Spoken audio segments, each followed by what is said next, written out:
Hello everyone, I'm Grego, and this is the Yes We Are Open podcast.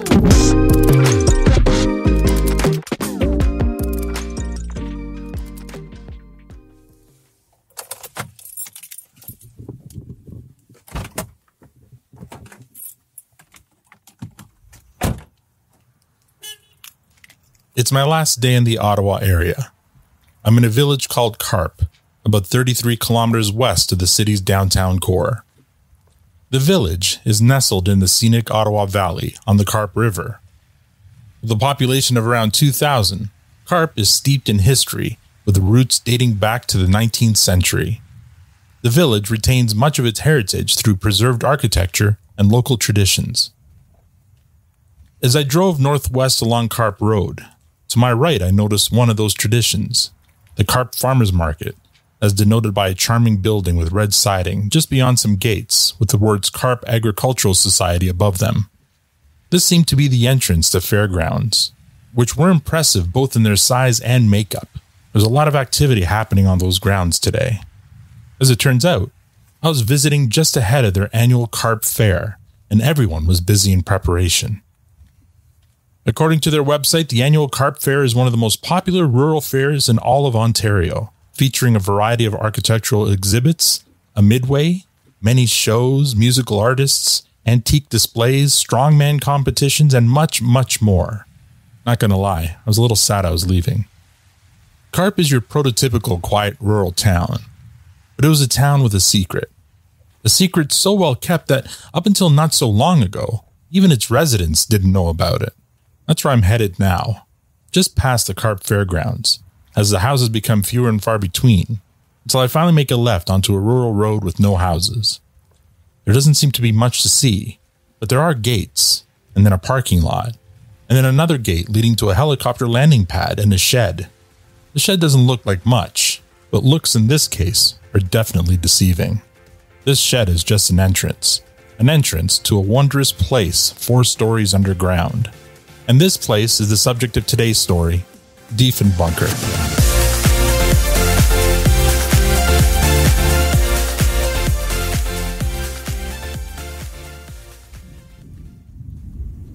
I approach the entrance to the shed. It's a cool, drizzly morning. The bunker isn't open to the public yet, so I get buzzed in. Hi, it's Alan Grego from Moneris.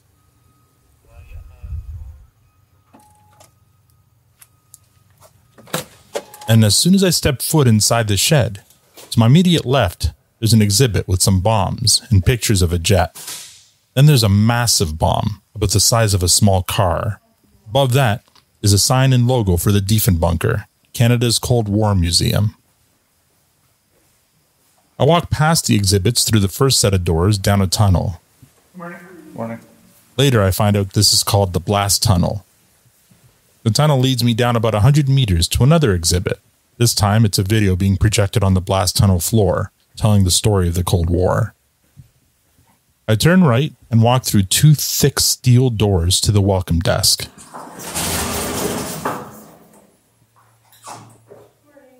Morning. Yes. I'm Jordan. That's where I meet Jordan. I'll be joined today. I'm our marketing communications manager. Jordan takes me down a level to a meeting room that could be a large conference room in any typical office, only there were no windows on account of us being 1 story underground. I meet Jordan's colleague Monique, and the 3 of us settle in for our interview. Hi, I'm Monique Goffinet. I'm the Executive Director of the Diefenbunker, Canada's Cold War Museum. Hello, I'm Jordan Vetter, and I'm the marketing and communications manager at the Diefenbunker. So let's start with when the Diefenbunker opened. The Diefenbunker's history goes back quite a long way, starting with its commissioning and construction under Prime Minister John Diefenbunker. Construction of the facility was between 1959 and 1961, and by 1962 the site was in full operation as a military communications site known as CFS Carp.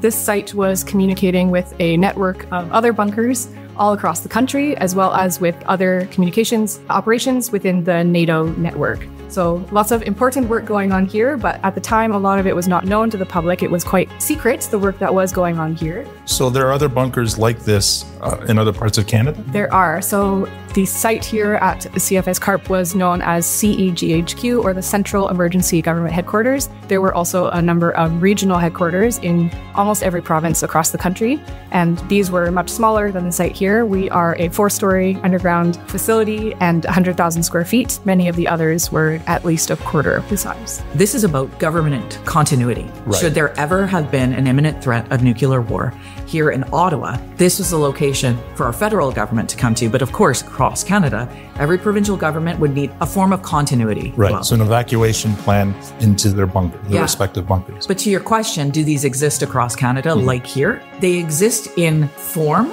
maybe not as large as what we see here at the Diefenbunker, but they're not museums. They aren't open to the public, and they're not in the shape that you're going to see here, which really is still to this day somewhat operational. We still have a radio state, the ham radio group, that comes here and is broadcasting 24 hours a day, actually. There's the ability for them to receive signals coming from across the whole entire globe, in fact. And the reason for that is, should there have been a nuclear war, ham radio was the way of communicating an emergency response.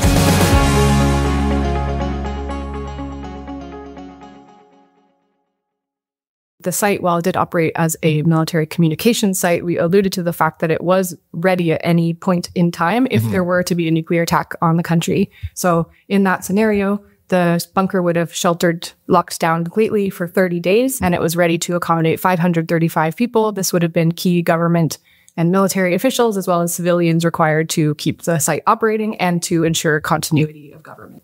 Now, heaven forbid that anything happened, would you still be able to use this? Unfortunately, no. Okay. We would all like to think we'd be safe here, but the site was constructed thinking of 1960s nuclear weapons, and today everything is far much more powerful. Yeah. And not only would we not be able to withstand a blast, there are also just not the same facilities as there were to keep 535 people underground. For example, while the equipment is still operating with the original machine room, we have obviously working lights and running water and that sort of thing. There is no functioning cafeteria space anymore. We can't feed that many people for 30 days, and it would just not be a viable shelter. This facility is more geared towards being a museum and a place for community and public engagement. But I also like to make a joke that Monday to Friday, when I'm here from whatever hours onwards, I feel like the safest person in Canada. Yeah, you're literally in a bunker. Yeah, literally.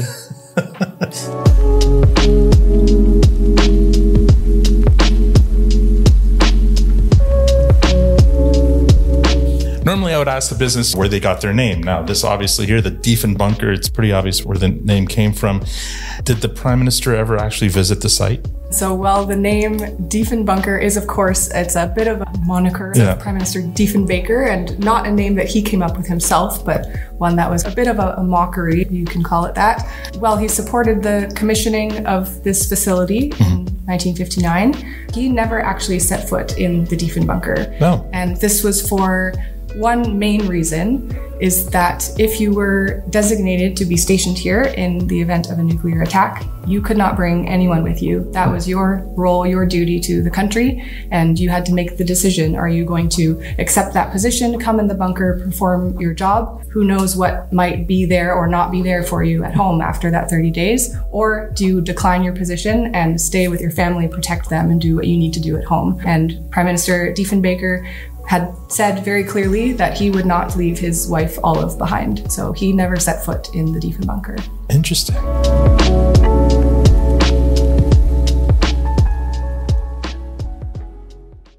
Just a quick question about the area, about CARP, the township. You know, we're about half an hour outside of Ottawa. Is there any particular reason they chose this area to do this?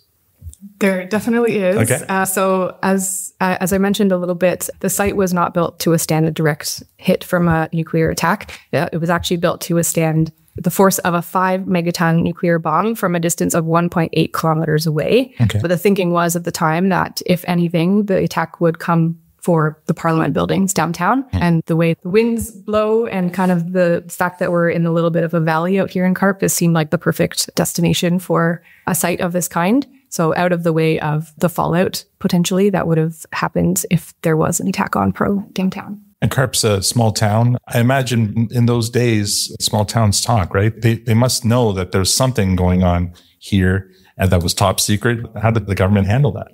Well, it's an interesting side note because if you look back in the newspapers of the time, the reason why it's called the Diefenbunker was actually because there was somewhat of speculation and noticing that, I love this story, that there was a flatbed truck full of however many toilets that was coming into a facility that was supposed to be, what were they calling it? It was supposed to be a radio signals establishment. You don't have that many people at a small radio signals establishment. So the locals were saying something is different here. Something must be up. So it didn't take very long for the news to get wind of what was occurring out here, but people were not aware of the extent of what was happening. Because from the road, all you see is a hill.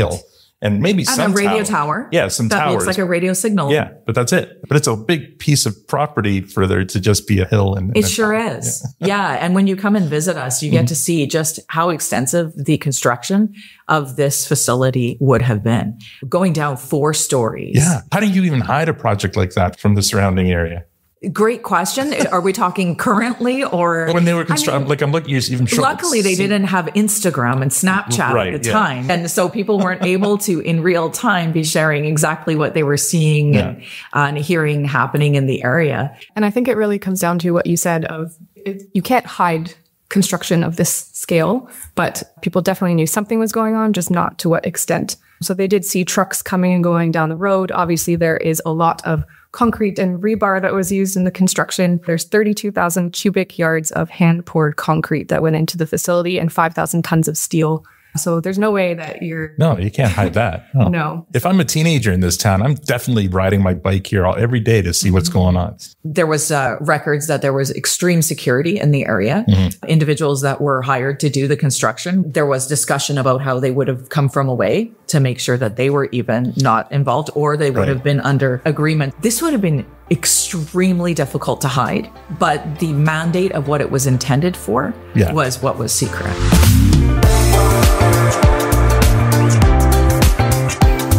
In 1994 was what many of us know to be the end of the Cold War. Although, of course, there's debate over whether that's still continuing today. Sure. But most of the threat to Canada had ceased at that point, and the government decided to decommission all of the bunker sites across Canada, including this one. And at that point, there was lots of discussion. What would become of this site? Would it be filled in? Would it be used for training or other purposes?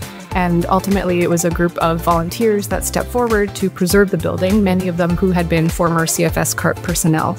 And they decided it was worth preserving the site and wanted to turn it into the museum. So they did their lobbying and all their pitches and were successful in taking control of the site to be able to then turn it into what we know today. The museum opened in 1998, but that wasn't without many years of furbishing and ensuring it was actually a usable space for people to come back into, because in 1994, everything was completely stripped out. So after it was decommissioned, the military and other crown assets and that sort of thing took everything out.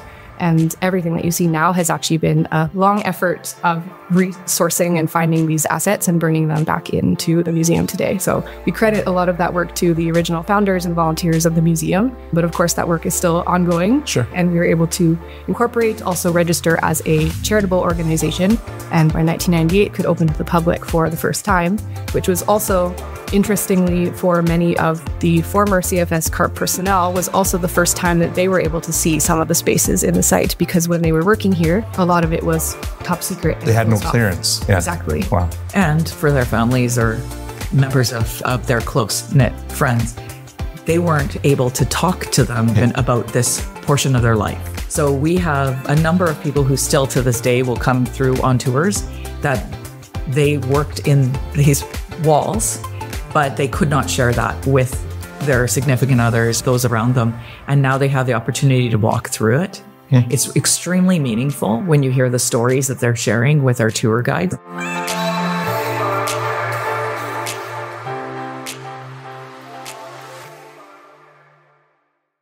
My name is Chris Basilian, amateur radio call sign VE3CBK. And Chris, you say you were stationed here for a bit when it was still commissioned? I got the pleasure of working here only one weekend when it was active. Okay. I was with the local communication reserve, 7th Recon Regiment, on exercise that included the bunker. And what was it like walking down that blast tunnel for the first time? It was amazing. Yeah. It was a bit scary for a young man coming down that tunnel, meeting my escort, who said to me, "This is where you eat. This is where you sleep. This is where you work. Don't wander." So now, as a tourist, anybody can walk anywhere in this bunker. Yeah, are you a little jealous of that? I've seen some things that I didn't get to see back then. Yeah. So you were here before decommissioning. How would you say the state of it reflects what it was like back then? Is it pretty close? Yes, I would say the bunker has been very well preserved as an artifact. And coming here and as the regiment and seeing how the communication worked and the backup to the backup, it was a pretty amazing communication facility. So talk about that time and maybe some of what went into restoring this into a place where we could have visitors here now. In 1998, the museum was actually initially a volunteer-run organization. So it started very grassroots, was a small group of people pretty much doing what they could to bring back assets to the site and figure out what's the best way to bring the public in. We've obviously come a long way since then. We still have a very dedicated core of volunteers, but now are governed by a board of directors and have a full-time team of staff. In the time, the last 27 years now that it's been, we've done everything from going to Crown assets to dig up what might be ours, whether it's actually from our bunker or maybe another bunker that was in the network. We also take those sorts of things back to help animate the spaces in the museum.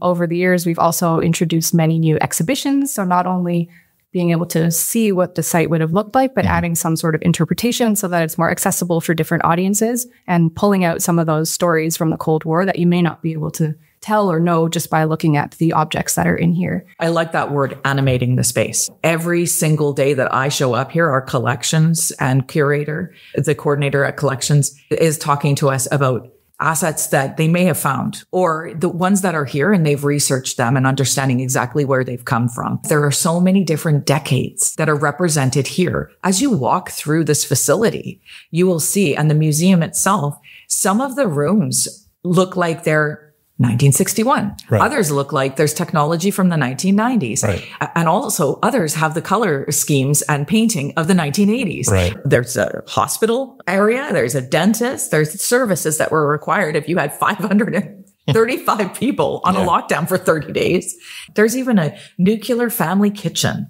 And that's one of my favorite spots to go and sit, because I grew up in a home that was built in 1953. And that kitchen, that was everywhere. Animating the space doesn't just happen through the furniture and the furnishings. It happens through the stories, the oral history that we're able to capture and then pass on to the next generation or those who are coming back to visit us. And those are so important for us. But there's more that's happening every day that we're better understanding the story of what truly happened here and how it impacted people's lives within the facility, if you will, and those that lived outside of it. Because when we talk about a 30-day lockdown, imagine going to work every single day, understanding that you may not be coming out of there for 30 days. And also whoever was on the outside potentially is no longer there. And you need to know that every morning that you leave to go to work.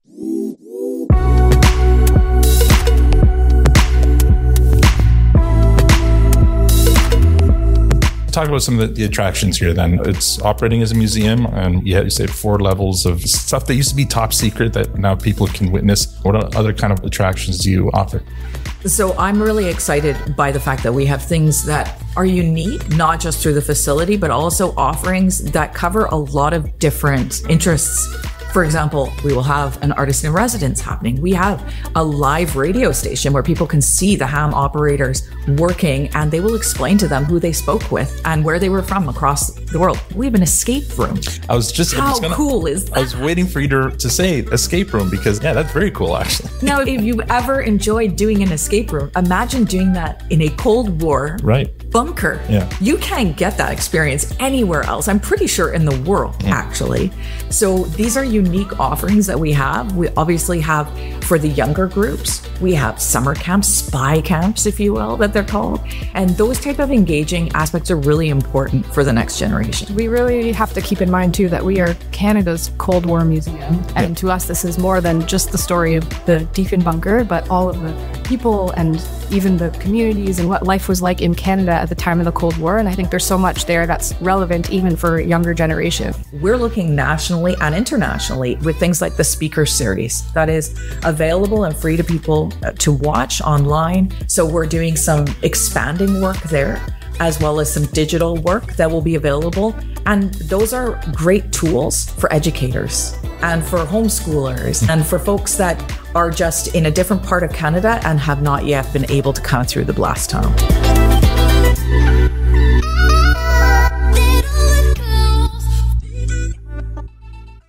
Now that you can be open to what you are in the community, talk about maybe your place in the community here in Carp. Yeah, we're at the Carp Fall Fair. Actually, the Carp Fair. Well, it's just right across the street, which is hilarious. It kind of outlines where everything was happening in town at the Fall Fair, and then right across the road is this secretive place that no one knew about, but now they know about it. So now they know, and now they come by and visit us. And actually, we do have a lot of locals who are return members. There is a membership that you can participate in here. Oh, cool. That we do want to promote because we would like more and more people to take advantage of that. It allows them also to have an inside scoop on what's happening within the facility at any changing moment. And I like to use the word evolving moment. We are constantly evolving with our story, with new exhibits and doing outreach with people like the BIA here in Carp so that we understand how to be a better neighbor to everyone and also encourage people to come to Carp. Not only are we active in the Carp community, but we also like to reach beyond and the whole city of Ottawa as well. But one of the great initiatives that we introduced this summer was a partnership with the Canadian War Museum. And we were able to offer a free shuttle bus to bring people between our two museums. So things like this, we're always looking for new ways to connect with other museums or other organizations and bring in more visitors, but also people that have maybe never heard of us before or never had a chance to visit before. Since 1998, since you've opened 27 years, what would you say has been the heyday for Diefenbunker? Obviously, we're still growing our audiences to date, but our busiest year, aside from last year, actually, was in 2017 with Canada 150. Of course, there were lots of people coming to the city of Ottawa. But actually, one of our bigger milestones as an organization, last year in 2024, we welcomed our 1 millionth visitor since 1998. So that's where we're at, but also obviously looking to continue growing and reach our next million. So yeah, we're reaching about 80,000 visitors on average. That's great. I was joking about this with Jordan earlier, but imagine going to a place to work where you literally have something called a blast tunnel. Yeah. I can't even imagine. Well, I'll say, Alan, that the first day Jordan and I were working together, she sent me a message, and can you meet me in the blast tunnel for your photo? And I thought, where am I working again? Exactly. And how cool is this? This is going to be one of those pinch me moments of, you've got to be kidding.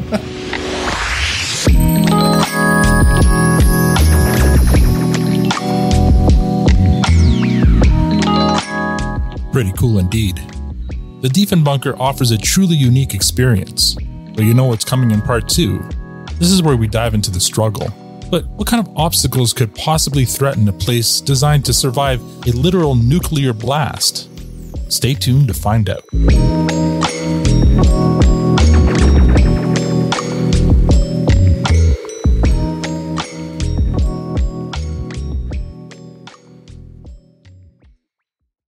You're listening to Yes, We Are Open. After the Cold War ended, the once decommissioned CFS Carp, a secret military radio outpost and underground bunker built to shelter Canadian officials during a nuclear attack, was transformed by a non-profit organization into the Diefenbunker, Canada's Cold War Museum. For the past 27 years, the museum has been educating visitors about life during the Cold War era. But the journey hasn't been without its challenges. What were they? Let's find out. If I were to ask you to think of a time period where the Diefenbunker struggled and maybe even was under threat of having to close their doors, what would that be? So I actually don't think we've been under threat of closing our doors, which is a great thing. Good. But a few moments in our history that I think are important to mention. Prior to 2010, the facility was actually only able to accommodate about 60 people at a time. Oh. And this was because of the fire regulations, and the building just was not up to code as it was built during the 1960s. Right. So at the time, to be able to enter the site, you had to be on a guided tour. That was the only option. But thanks to some grant funding from the federal government, we were able to do a complete retrofit of our fire and emergency systems. And this allowed us to increase our capacity to over 400 people, which now meant not only obviously can more people be in the building at a time, but this meant you didn't have to be on a guided tour. You could do your own exploration, which allowed us to open up new opportunities for visitors through exhibitions, other interpretation at the site. So yes, that was a good growing moment for us, but definitely was a challenge before 2010 to be able to keep enough people in the building and meet the demand for everyone that was trying to get in.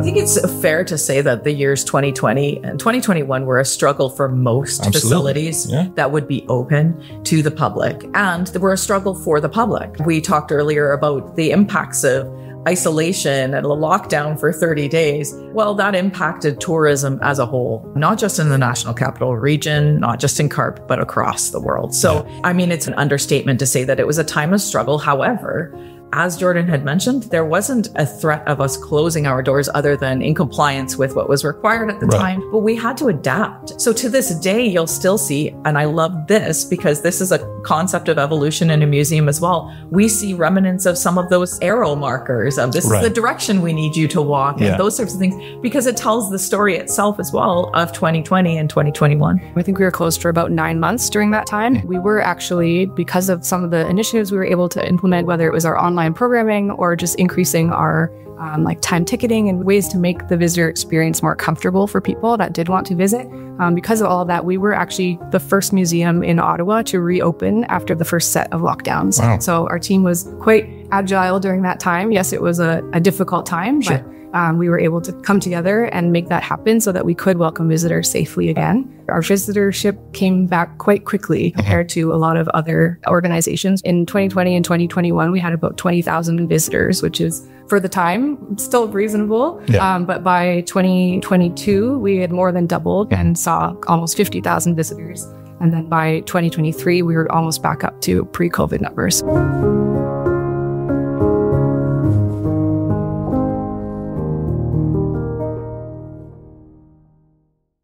And have you kept a lot of those innovations going because you found that they were helpful either way? For sure. So one example would be our educational program. So we launched a virtual version of those during COVID-19, and we still run those today. And that is another initiative which we are able to offer to educators and classrooms all across the country. So I think that's definitely one of the great wins that came out of the situation.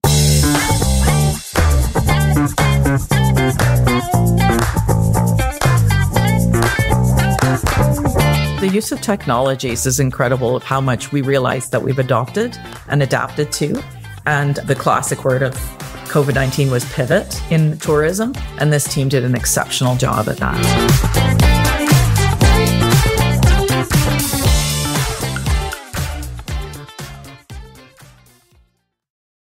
Coming up after the break, we find out what the future holds for the Diefenbunker. Welcome back to Yes, We're Open.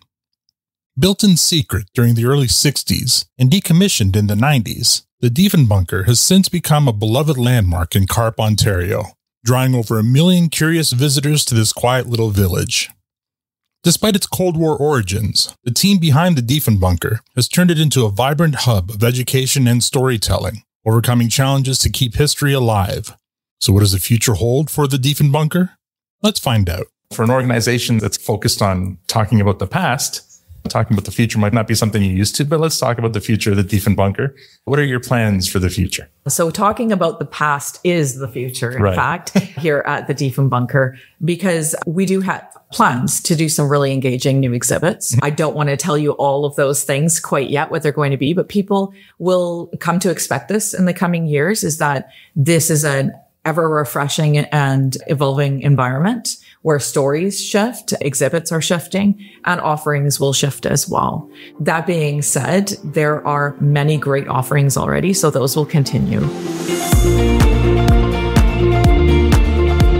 I think another important piece too about our future is that we have to remember this history is not so distant, I suppose. Yes. And there are still many people alive that have memories of the Cold War, stories of the Cold War. And like we mentioned earlier, for us, the oral histories are really important. So we want to ensure that while this history is still fresh in people's minds and something that they're able to share with us, that we're also able to collect those stories so that we can better share them with the world and with our audiences. So we're always welcoming those new stories. Monique was saying earlier, people that come through the doors and maybe they recognize a space from when they worked here. We love to hear those stories, and we try to sit down with them, get more of that information when we can, because those are really valuable to us as well. The visitorship, the viewership, the listenership at large is curious in different ways that we've never seen before. They're engaging in different ways and much more deep levels of asking questions because it's pertinent to them. It is current. History is now our present when we talk about patterns that are occurring again. So we just want to make sure that we educate people so that they can do their best job as well in the actions towards educating and working towards peace amongst our country and the world. And it sounds like a really big mandate, but it is to educate on the Cold War. Yeah. And that history is never ending as we start to scratch only the surface of what we understand.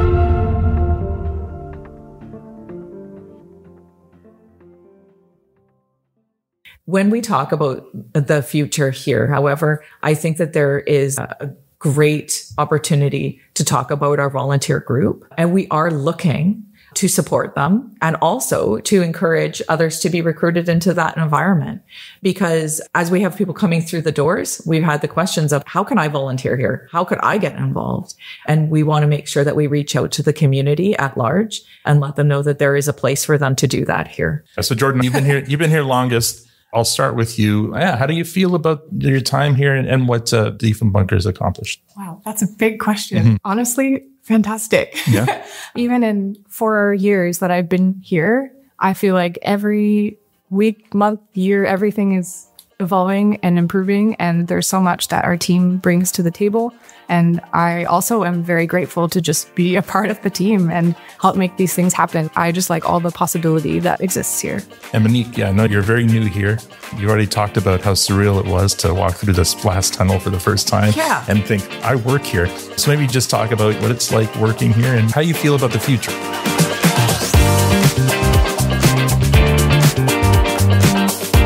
I'm feeling extremely positive, especially after hearing what Jordan just had to say, because my job excites me. I love not being the smartest person in the room. Clearly, full disclosure, never the smartest person in the room, but I like smart people. And I'm not intimidated by the fact that my job in that is leveraging all of their great ideas. I really love when you ask the question, how far away are we from Ottawa in the impact zone? I like to say our impact zone will be widened on the education of the Cold War in the coming years. And that's what really excites me. You need to come and see what we've done here. And the team has done an incredible job, and I'm very grateful to be a part of it. Thank you very much, both of you, for your time today. We appreciate it.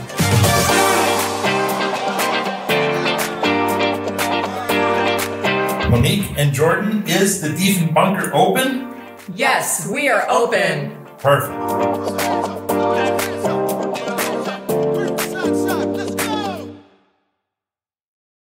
That's the story of the Diefenbunker. I had an awesome chat with Monique and Jordan, but let's be honest, the real star of the show was the bunker itself. Wandering through that Cold War time capsule was like stepping into a post-apocalyptic Wes Anderson set. I saw the Prime Minister's secretary's office, his bedroom, and even ensuite. There were barracks, situation rooms, media rooms, a commissary, a server room, a medical bay, and yes, a literal bank vault and CBC radio studio. Basically everything you needed for an entire community of people. It's impossible not to imagine what life would have been like down there if the absolute worst had happened. And that's the magic of the place. It pulls you in, makes you think, feel, empathize. Hopefully it also makes the lessons stick. Because the Diefenbunker isn't just a museum, it's a mission. Thanks to Monique and Jordan's passion for community, creativity, and education, the Cold War's cautionary tales are being passed on to future generations. If the only fallout from their work is a more peaceful world, then mission accomplished. And hey, if you ever find yourself in Ottawa, do yourself a favor. Make the drive to Carp and check out the Diefenbunker. I guarantee it will be a highlight of your visit. Yes, We Are Open is a Moneris podcast production. I'd like to thank Chris, Jordan, and Monique for taking the time to share their story. You can learn more about Diefenbunker at diefenbunker.ca. Follow them on Facebook, Instagram, TikTok, LinkedIn, YouTube, and Pinterest at Diefenbunker. For more information about this podcast, visit our site, yesweareopenpodcast.com. If you'd like to support us, rate us on Apple Podcasts or wherever you get your podcasts. If you're a Canadian small business owner or know of one with an interesting story of perseverance to tell, I'd love to help tell it. You can contact me at podcast@moneris.com. Tune in next week for another story of small business struggle and survival on the Yes We Are Open podcast. I'm Grego. Thank you for listening.